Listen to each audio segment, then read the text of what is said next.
बिस्मिल्लाहिर्रहमानिर्रहीम। अस्सलाम वालेकुम।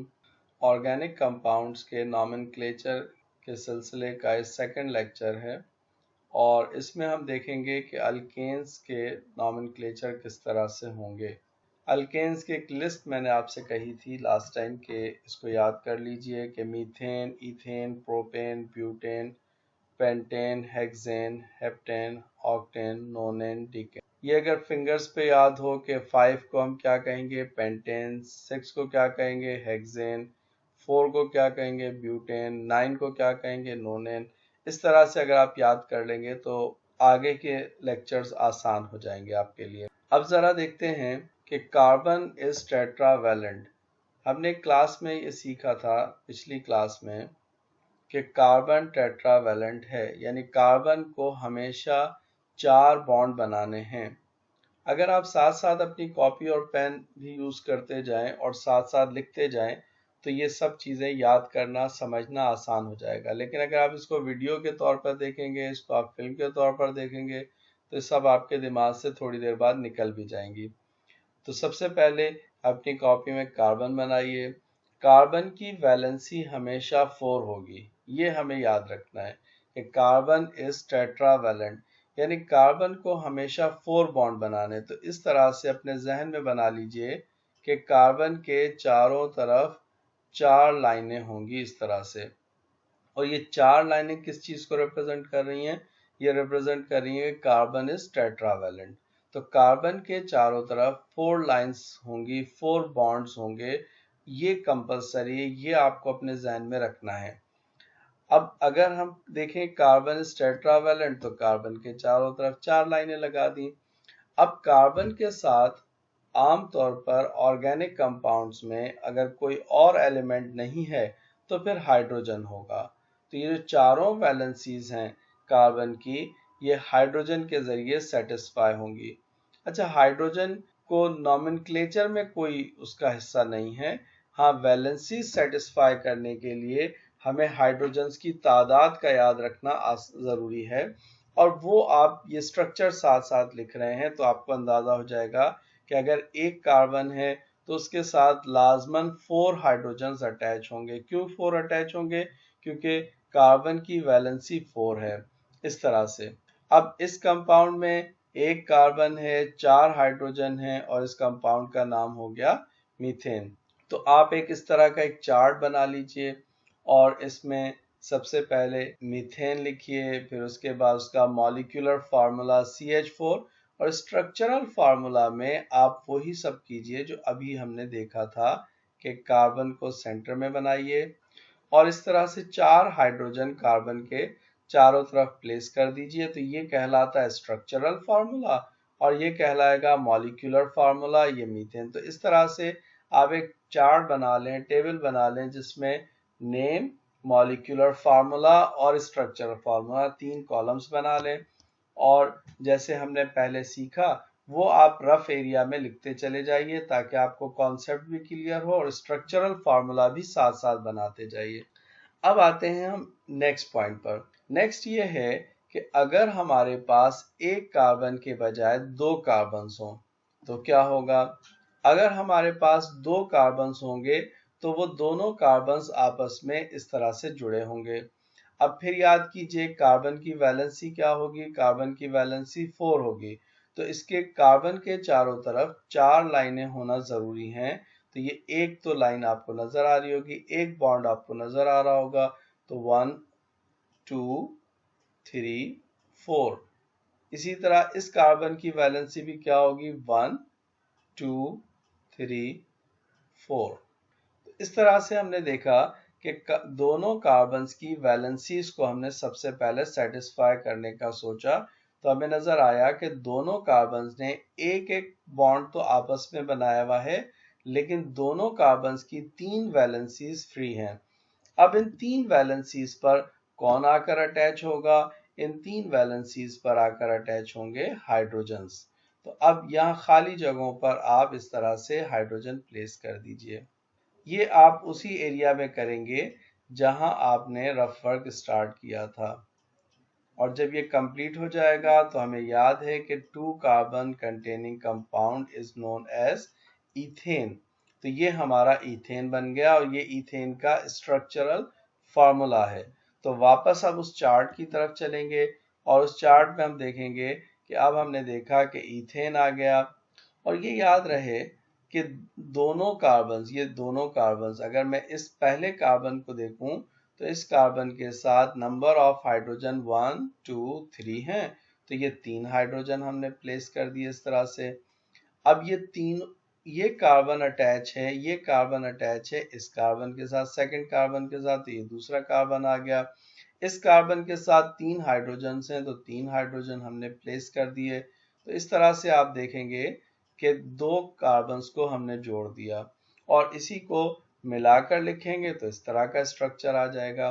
तो अब ये हमारे पास मॉलिक्यूलर फार्मूला भी है और इथेन भी है। अच्छा, आप इसको C2H6 भी लिख सकते हैं, लेकिन C2H6 में वो कॉन्सेप्ट नहीं आएगा कि वैलेंसीज किस तरह सेटिस्फाई हो रही हैं, क्यों 3-3 हाइड्रोजन, क्यों 6 हाइड्रोजन हो रहे हैं 2 कार्बन्स के साथ। तो ये सारा क्लियर करने के लिए इस तरह से आप ज़रा अलग अलग लिखिएगा, CH3 बॉन्ड CH3। और इसी तरह स्ट्रक्चरल फार्मूला में आप वही लिखिए जो अभी आपने थोड़ी देर पहले देखा, यानी 2 हाइड्रोजन कनेक्टेड टुगेदर और उनके साथ 6 हाइड्रोजन। तो ये स्ट्रक्चरल फार्मूला आप यहाँ भी ज़रूर बनाइए। ये जितना ज़्यादा मर्तबा आप लिखेंगे उतनी ज़्यादा आपकी प्रैक्टिस होगी और आपको ये चीज़ें याद होना शुरू हो जाएंगी। अब आप डिफरेंस फील कीजिए कि पिछले कंपाउंड में हमने देखा कार्बन के साथ 4 हाइड्रोजन अटैच हैं, अब हमने देखा हर कार्बन के साथ 3-3 हाइड्रोजन अटैच हैं। तो ये कॉन्सेप्ट सिर्फ तब आएगा जब आपको स्ट्रक्चरल फार्मूला लिखने की आदत होगी। तो अब आपको समझ में आ जाएगा कि क्यों कहीं 4 हाइड्रोजन हैं कार्बन के साथ, कहीं 3 हाइड्रोजन हैं कार्बन के साथ। नेक्स्ट है, फॉर एग्जांपल हमारे पास 3 कार्बन कंटेनिंग कंपाउंड है। 3 carbon containing compound is known as propane. Now we have to satisfy the valency of this carbon. The valency of this carbon should be 4.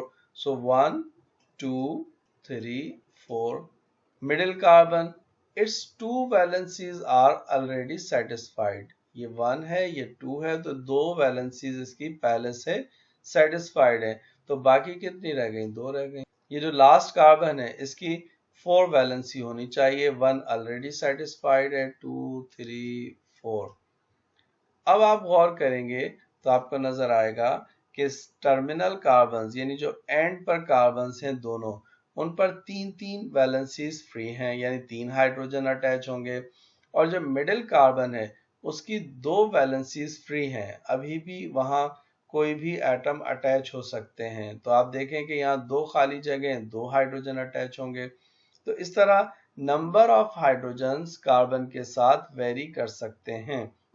तो अब हम क्या करते हैं, अब हम ये जो खाली जगह हैं यहाँ हाइड्रोजन प्लेस कर देंगे। तो इस तरह से हमने क्या किया, पहले कार्बन के साथ 3 खाली जगह हैं, 3 हाइड्रोजन आ गए। मिडिल कार्बन के साथ 2 खाली जगह हैं, 2 हाइड्रोजन आ गए। इसी तरह से टर्मिनल कार्बन के साथ 3 जगह खाली हैं, तो हमने यहाँ 3 हाइड्रोजन प्लेस कर दिए। तो अब इसकी शक्ल कुछ यूं बन जाएगी। अब आप देख सकते हैं कि जो पहला कार्बन है इसके साथ 3 हाइड्रोजन्स अटैच हैं, तो ये लिखा जाएगा CH3। उसके बाद ये एक बॉन्ड नजर आ रहा है, ये बॉन्ड बना दिया। उसके बाद मिडिल कार्बन है, ये C है और इसके साथ 2 हाइड्रोजन हैं, तो CH2 हो गया।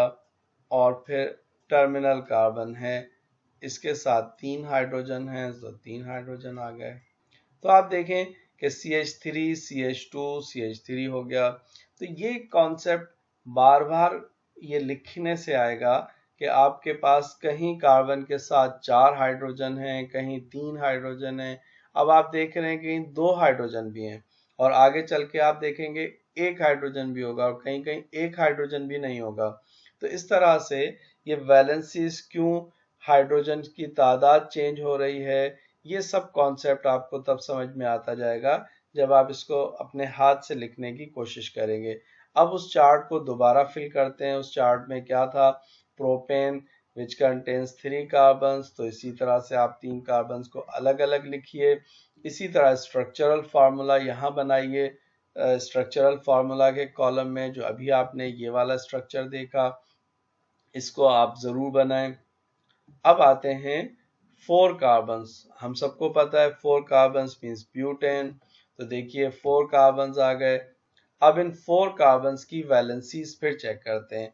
इस पहले कार्बन की एक वैलेंसी सेटिस्फाइड है, इट मीन्स 1 1 2 3 4। मिडिल कार्बन पर आइए 1 2 3 4 1 2 3 4 1 2 3 4। तो आप देखें कि अब जो खाली जगह हैं वहां हमें क्या करना होगा, वहां हमें हाइड्रोजन्स को अटैच करना होगा। तो देखिए खाली जगहों पर हाइड्रोजन अटैच कर देते हैं। ये 1 हाइड्रोजन, 2 हाइड्रोजन एंड ये 3rd hydrogen. Second carbon has 2 vacant valencies, so here we will place 2 hydrogen atoms.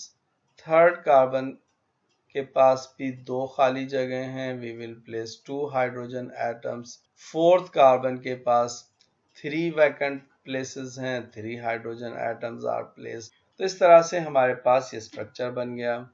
अब अगर हम इसको मिलाकर लिखना चाहें तो फर्स्ट कार्बन के पास 3 हाइड्रोजन हैं, so 3 hydrogens are there, then a covalent bond, then second carbon is attached to the 2 hydrogen atoms, so these are 2 hydrogen atoms, then covalent bond, then third carbon is again attached to the 2 hydrogen atoms, so 2 hydrogen atoms आ गए, last carbon is attached to the 3 hydrogen atoms, तो 3 hydrogen atoms हमने लगा दिए।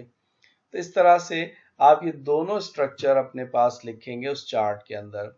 तो butane के साथ आप इस तरह से भी 4 कार्बन्स को अलग अलग भी लिखिए और स्ट्रक्चरल फार्मूला इस चार्ट में ज़रूर ऐड करें। इससे आपकी प्रैक्टिस होगी। आप देखें कम से कम 2-2 3-3 दफ़ा आप एक एक स्ट्रक्चर बना रहे हैं तो ये आपको याद होना शुरू हो जाएगा।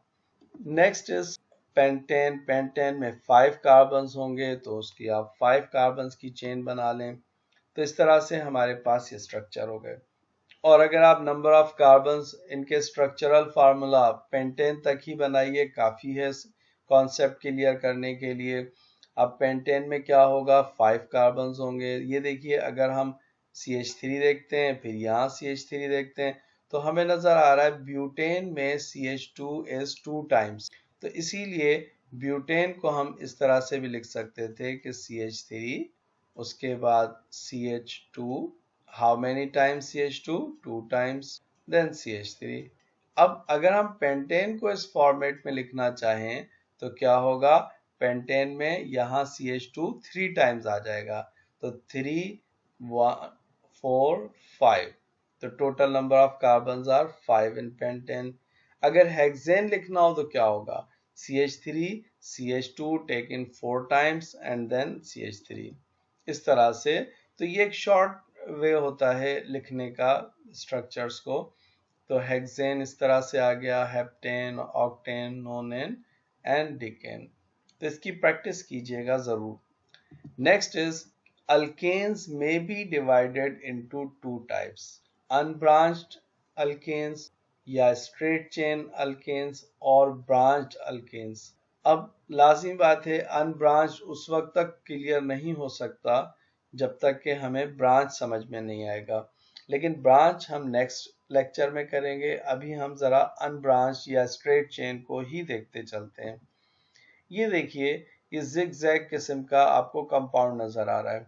अब इसमें CH3 है, फिर CH2 है, फिर CH2 है, फिर CH2 है, तो इस तरह से आपको कंटिन्यूसली CH2 बीच में नज़र आ रहे हैं। तो समझ जाइए कि इसमें कोई ब्रांचिंग नहीं है, ये एक्चुअली एक स्ट्रेट चेन कंपाउंड है। स्ट्रेट चेन क्यों कह रहे हैं, बिकॉज CH2 ग्रुप अगर कहीं नज़र आ रहा है तो समझ जाइए कि वो चेन को लंबा करने के काम आ रहा है। आप देखिए पिछले लेक्चर में यहाँ देखिए CH2 जितने भी ऐड करते चले जाइए कोई फर्क नहीं पड़ रहा है, चेन की लेंथ को इंक्रीज कर रहे हैं। तो ये ब्रांचिंग नहीं है, CH2 का मतलब ही है कि चेन का पार्ट है ये। तो इसलिए याद रखिएगा इस जिग-जैग से कंफ्यूज होने की ज़रूरत नहीं है, ये सारे के सारा एक ही चेन है, एक ही स्ट्रेट चेन है। तो ये बज़ाहिर जिग-जैग नज़र आ रहा है लेकिन ऑर्गेनिक केमिस्ट्री के पॉइंट ऑफ व्यू से ये स्ट्रेट चेन कंपाउंड है और इसमें 5 कार्बन 6 कार्बन हैं, सॉरी 1 2 3 4 5 6 कार्बन को हम क्या कहेंगे, हेक्सेन। तो इस कंपाउंड का नाम क्या होना चाहिए, हेक्सेन। अब आइए एक और स्ट्रक्चर देखिए, एक और जिगजैग आपको नजर आ रहा है, लेकिन बीच में हर जगह आपको CH2 ही नजर आ रहा है, तो इट मीन्स कि ये भी एक स्ट्रेट चेन कंपाउंड है। अब हम नंबर ऑफ कार्बन्स काउंट कर लेते हैं, 1 2 3 4 5 6 एंड 7। सो 7 कार्बन्स चेन है, 7 कार्बन्स को हम क्या कहते हैं, heptane. So this compound is heptane. इसी तरह एक और स्ट्रक्चर देखिए, इसमें भी आपको एक कॉर्नर्स नजर आ रहे हैं, परेशान ना हो, सिर्फ ये देखिए क्या CH2 है, हाँ CH2 है, इट मीन्स ये एक स्ट्रेट चेन कंपाउंड है। तो इसकी भी नंबरिंग देखिए 1 2, ये नंबरिंग करने की आदत डाल लीजिए ताकि हमें काउंटिंग आसान हो। आप कह सकते हैं कि ये तो बड़ा सीधा सीधा 5 कार्बन है, फिर नंबरिंग क्यों करें, लेकिन कर लीजिए और इस आदत को पुख्ता कीजिए कि जहां भी आपको ऑर्गेनिक कंपाउंड नजर आए उसकी नंबरिंग करें। तो इसमें 5 कार्बन्स की चेन है, 5 कार्बन्स को हम क्या कहेंगे, 5 कार्बन्स को हम कहेंगे पेंटेन। तो ये कंपाउंड हो गया पेंटेन। तो आज के लिए इतना ही है, थैंक यू वेरी मच, और इंशाल्लाह ब्रांच कंपाउंड्स को हम नेक्स्ट लेक्चर में करेंगे।